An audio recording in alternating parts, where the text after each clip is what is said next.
in a way, I feel like I'll always be me, so I won't be too far. I'm not gonna make a hard left and become a rock star. So maybe, you never know. Potentially in the future, depends on what happens in current events that drives me that way. Right. But I might just want to do scream metal, depending on what's happening in the world.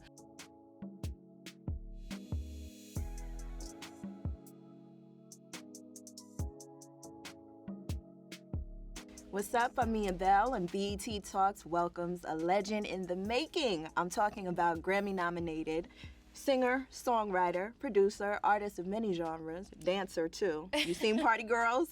I'm talking about Victoria Monet. Thank you for that Girl. lovely intro.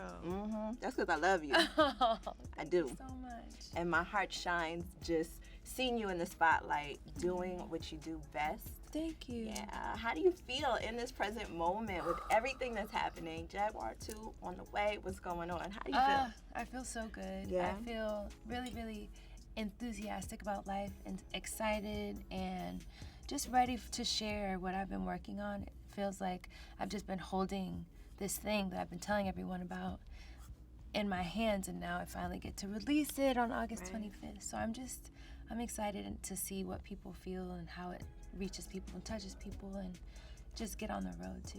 Yeah, we're ready for it. Okay, the 3 singles that you dropped, of course. Now, I do have to say that you have played so many parts in making the perfect song, not only for yourself but for others, right? Thank you. So it only makes sense that naturally what you do for yourself, it's going to prevail, and it's showing, it's glowing. Thank and you so much. You're here. Yes, I'm excited to be here. I love to give people perspective of how things came about, only just because, say they aspire to do the same thing. They got to kind of feel it out, right? Yeah, now, tell me if I'm wrong. Your grandmother raised you in Sacramento. Yes, my grandma and my mom. Okay, your grandmother and your mom. Now, how did that shape you musically? Actually, the music my mom and grandma were listening to strongly influenced the type of music I make. So from my grandma's side, she was listening to like oldies and like classics from the 70s, 60s, 70s. And my mom was listening to Buju Banton. She was listening to Uncle Luke. She was listening to the party girl music. Yeah. She was a young mom. She was a cool mom. Right. So she was listening to actually a big range of music. She was listening to like Elvis Crespo.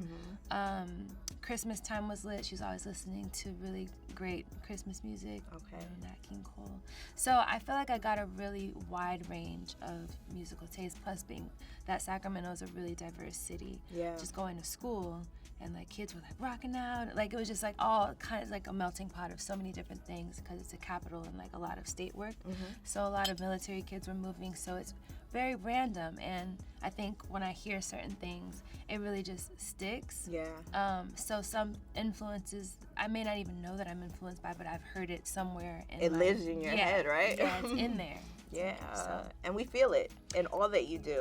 And that's why I say an artist of many genres, because the way that you infuse them all, it sounds new. For those who may not know, their history in music, but you can tell that you're well versed in music. Thank you. I appreciate that. I feel like that's that really means a lot to me because I strongly aspire to make music that feels good to people. The same way that music felt good to me, like was a soundtrack to a lot of the parts of my life that were happy or whether I was sad. I had kind of music as a friend. Right. So I'm trying to make that type of music, and I always aim to make something that feels timeless but also be authentic to myself. So I think that's where the juxtaposition of like the sonics that you feel retro, but also the top line that feels like today, or the future. So timeless it is. Thank you. And of course, the legends, they're attracted to the sound. When you shot your shot over to Rodney Jerkins, Dark Child, on Myspace. Yes. Girl, what did you say? It actually came the other way around. I was just, I was doing a lot of research about music and the producers that produce my favorite songs and the writers that wrote my favorite songs, just like trying to do my due diligence and studying deeper than just listening, being a fan. Right. So I added some producers on MySpace. I added Timberland, I had Pharrell, I added Rodney. What was your MySpace name? Was it Victoria Monet? It wasn't Monet. I don't think it was Monet. I think that name came later, but it is my real middle name. Okay. I don't remember my MySpace. I remember the email, but I say it because I still have the email. You do? Do you use it? I still have the email. It's attached to my Facebook. Okay. So we'll get that. I cannot. Yeah, it's a little bit private, but so I added people as a friend, and then after that, I got an email from Rodney saying to come audition for this girl group that he was making, because I had like maybe 3 songs. There was like a little music section on MySpace, and you can upload your music, and which I genuinely feel was terrible. So I'm surprised that he like reached out. But I think it just goes to show you that everything that you do could be for a reason. You don't know the reason. Yeah. Like, why would I have uploaded those 3 particular songs, and what about those songs made him reach out, and why would I just added him? So it's just like all of these little steps that lead you right to where you're supposed to be. Yeah. So then you took this big leap, right? Big leap. Really big leap. And what was that like for you? Because you said girl group, right? It was a girl group. Purple Rain. Purple Rain. I miss my girls. We still talk occasionally. Really? Yeah. Oh, I know they're so proud of you.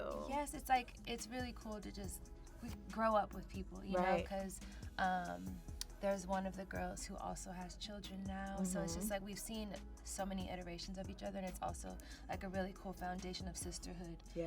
Like that just reminds me of my journey and early on in my music career. Right. But yeah, it was really scary. It's like my version of going off to college, because I didn't go. Yeah. So my version was moving to LA. I still went through the college brokenness, figuring it out, kind of a dorm room situation, because we all lived together with so many people in one smaller apartment. But I think those types of things make you appreciate what you get once you get there. Yeah, you graduated, girl. Yes. You graduated from Cap college. and gown. With all A's. Yes, thank you. Of course. Now, throughout that journey, you worked with so many artists. Yeah. Like when, people do their history and look the things up, they see that you worked with Nas, T.I., I mean, of course, Ariana Grande, Blackpink, that we, the K-pop group that we all love.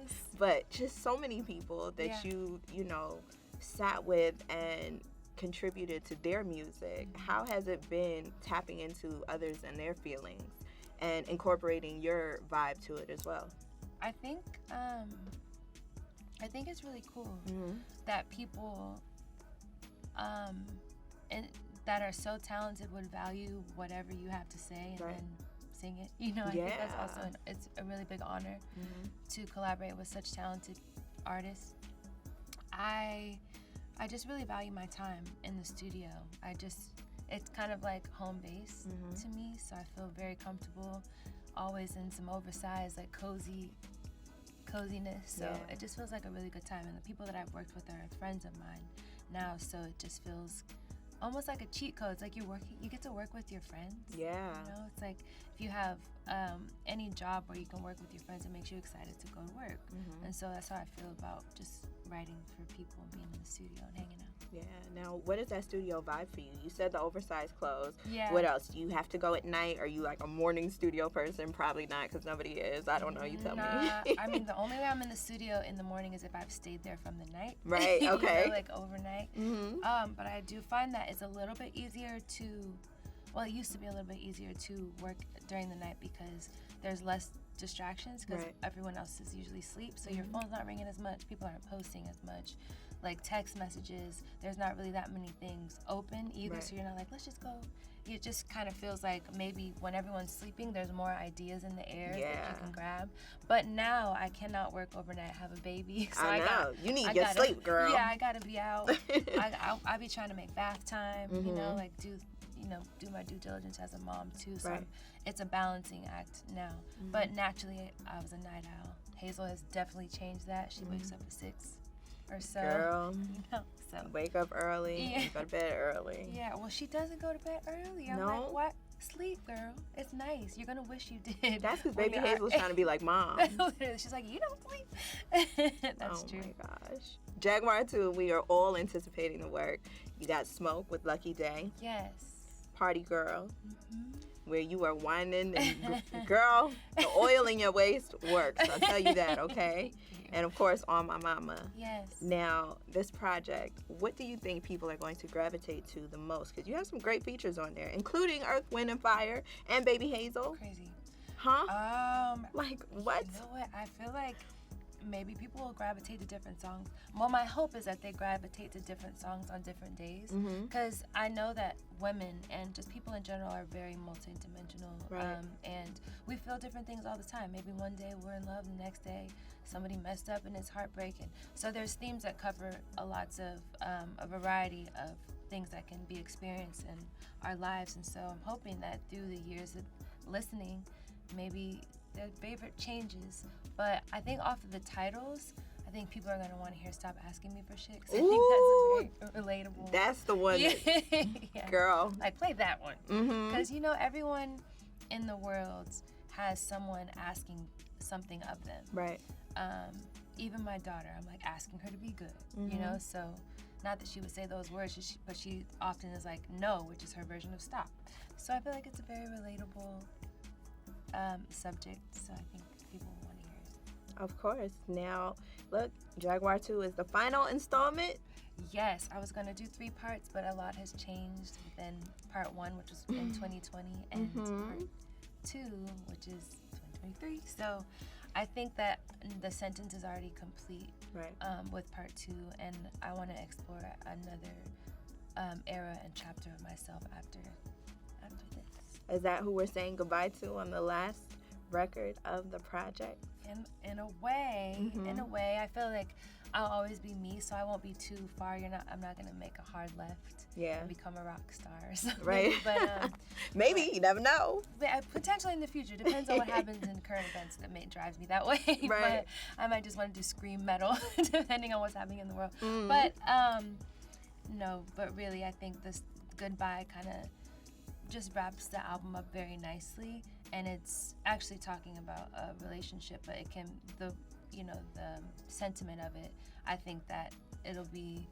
I'll feel it when I go on tour if I do that song last. It just feels like a nice ending to the sentence. Yeah, absolutely. We can't wait to see you on tour, Jaguar II. Yeah. It's here, baby. Hey. Toya Monet.